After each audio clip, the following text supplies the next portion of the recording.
India is changing fast, but is Europe still seeing it through an outdated lens? Welcome to Sacred Echoes of India. In this segment, we tackle an intriguing question.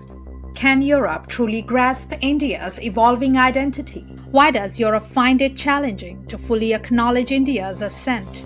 Is it outdated mindsets, real challenges, or something deeper? We aim to close the gap between European perceptions and India's current reality.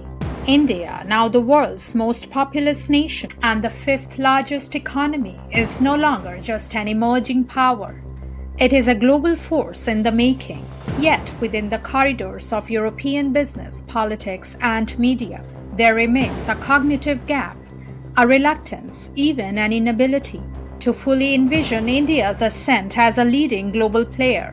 This ambivalence arises from a mix of outdated notions, structural challenges, and strategic uncertainties. As India positions itself as a democratic counterweight to China, the European mindset, shaped by colonial legacies, cautious investment strategies, and climate anxieties, finds itself at a crossroads. European business leaders increasingly recognize India's vast economic potential, a youthful workforce, a booming digital economy, and a strategic location in the Indo-Pacific.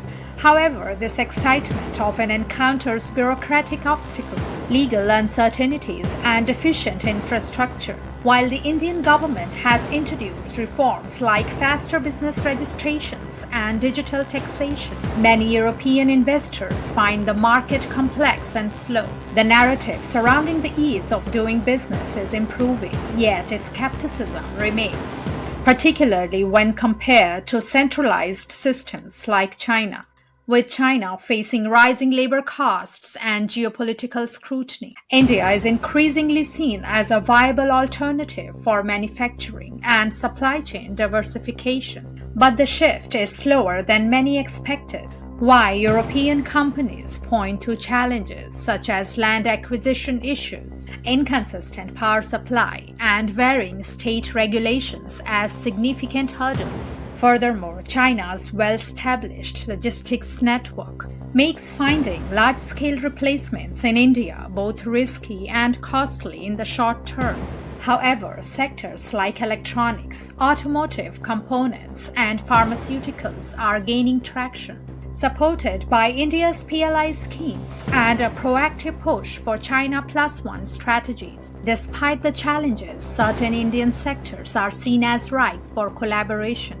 With a vibrant startup ecosystem and swift digital progress, India is becoming a hub for fintech, edtech, and SaaS, sectors perfect for European expertise. India aims to achieve 500 gigawatt of non-fossil fuel energy by 2030, aligning seamlessly with Europe's climate priorities.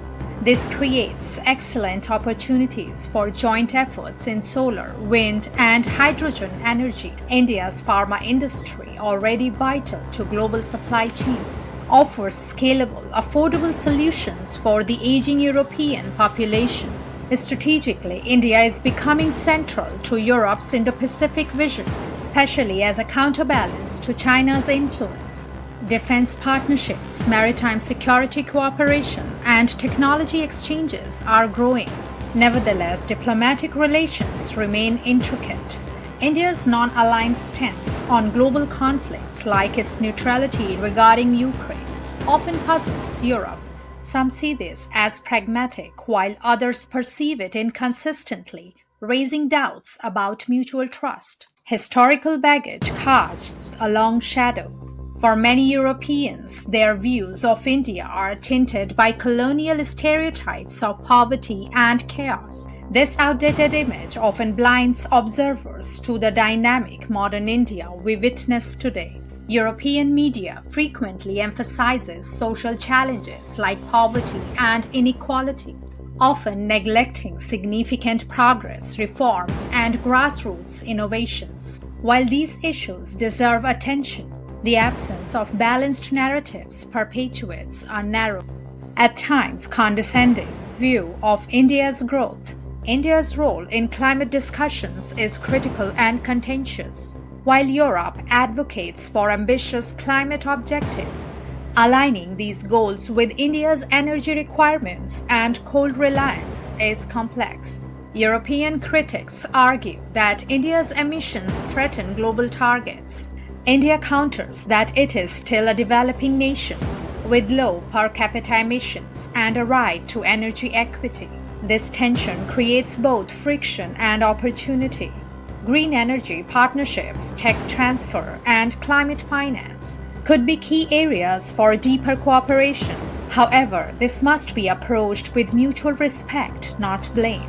Europe must update its lens on India. It's time to move beyond outdated assumptions and reactive approaches. India is not just a big market or alternative to China. It is a complex, evolving power with its own ambitions, contradictions, and capabilities. For this partnership to thrive, Europe must reconcile pragmatism with principle, recognizing India not as a project of the past but as a partner of the future. Embracing India's strategic independence and engaging with mutual respect, not outdated biases, is the only way to unlock the true depth and the potential of the India-Europe relationship in the decades ahead. Thanks for joining us today. If you enjoyed this content, don't forget to like, subscribe, and hit the bell icon for more insightful videos. Until next time, stay curious and keep exploring.